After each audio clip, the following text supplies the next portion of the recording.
Kerala police നരാധമന്മാരാകുന്നതിന് ഉത്തരവാദി മുഖ്യമന്ത്രിയാണെന്ന് രമേശ് ചെന്നിത്തല. മുഖ്യമന്ത്രിക്ക് പിടിപ്പുകേടും അനാസ്ഥയും ഭരണപരമായ പരാജയമാണ് പോലീസിനെ ഈ അവസ്ഥയിൽ എത്തിച്ചതെന്നും ചെന്നിത്തല.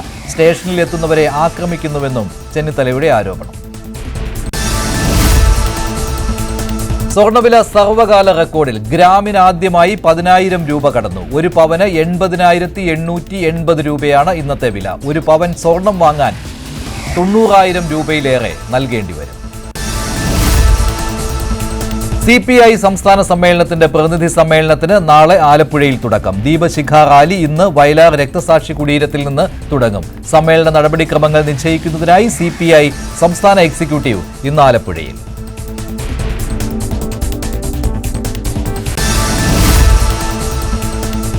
ഫാഷൻ ഗോൾഡ് തട്ടിപ്പ് കേസിൽ എൻഫോഴ്സ്മെന്റ് ഡയറക്ടറേറ്റിന് തിരിച്ചടി. കള്ളപ്പണ ഇടപാട് കേസിൽ മുസ്ലിം ലീഗ് നേതാവ് MC കമറുദ്ദീന് ഹൈക്കോടതി സിംഗിൾ ബെഞ്ച് ഉപാധികളോടെ ജാമ്യം നൽകി.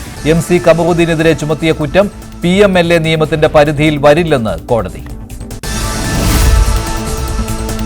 ഓണക്കാലത്ത് റെക്കോർഡ് വരുമാനവുമായി KSRTC. ടിക്കറ്റ് വരുമാനം 10 കോടി രൂപ കടന്നു. 10.13 കോടി രൂപയാണ് തിങ്കളാഴ്ച കിട്ടിയത്. ആദ്യമായാണ് ഒറ്റ ദിവസം KSRTC ഇത്രയും കളക്ഷൻ നേടുന്നത്.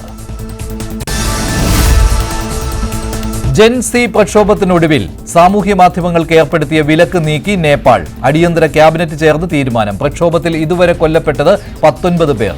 പ്രധാനമന്ത്രിയുടെ രാജി അടക്കം ഉന്നയിച്ച് പ്രക്ഷോഭം തുടരാൻ പ്രതിഷേധക്കാർ. ധർമ്മസ്ഥലയിൽ വൻ രാഷ്ട്രീയ വഴിത്തിരിവ്. സൗജന്യ ആക്ഷൻ കമ്മിറ്റിക്ക് പിന്തുണയുമായി BJP സംസ്ഥാന ഘടകം. കൊല്ലപ്പെട്ട സൗജന്യയുടെ കുടുംബത്തെ BJP അധ്യക്ഷൻ സന്ദർശിച്ചു. കേസിൽ പുനരന്വേഷണത്തിന് നിയമസഹായം നൽകുമെന്ന് BJP.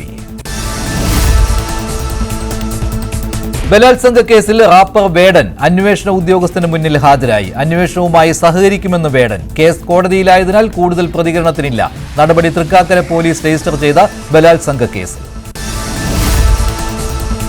ലൈംഗിക ആരോപണങ്ങൾക്കിടെ പ്രതികരണവുമായി വേടൻ. ഒരുപാട് ആളുകൾ വിചാരിക്കുന്നത് വേടൻ എവിടെയോ പോയെന്നാണ്. എന്നാൽ ഒരു കലാകാരൻ ഒരിക്കലും എവിടെയും പോകുന്നില്ല. ജനങ്ങൾക്ക് മുന്നിൽ ജീവിച്ചു മരിക്കാൻ തന്നെയാണ് വന്നിരിക്കുന്നതെന്നും വേടൻ. പത്തനംതിട്ട കോന്നിയിൽ നടന്ന കരിയാട്ടം പരിപാടിയിലായിരുന്നു വേടന്റെ പ്രതികരണം. നടിയുടെ പരാതിയിൽ സംവിധായകൻ സനൽകുമാർ ശശിധരന് ജാമ്യം. ആലുവ ജുഡീഷ്യൽ മജിസ്ട്രേറ്റ് കോടതിയാണ് ജാമ്യം നൽകിയത്. എളമക്കര പോലീസ് ഇന്നലെ അറസ്റ്റ് രേഖപ്പെടുത്തിയതിന് പിന്നാലെ ഇന്നലെ രാത്രി സനൽകുമാറിനെ മജിസ്ട്രേറ്റിന് മുന്നിൽ ഹാജരാക്കിയിരുന്നു.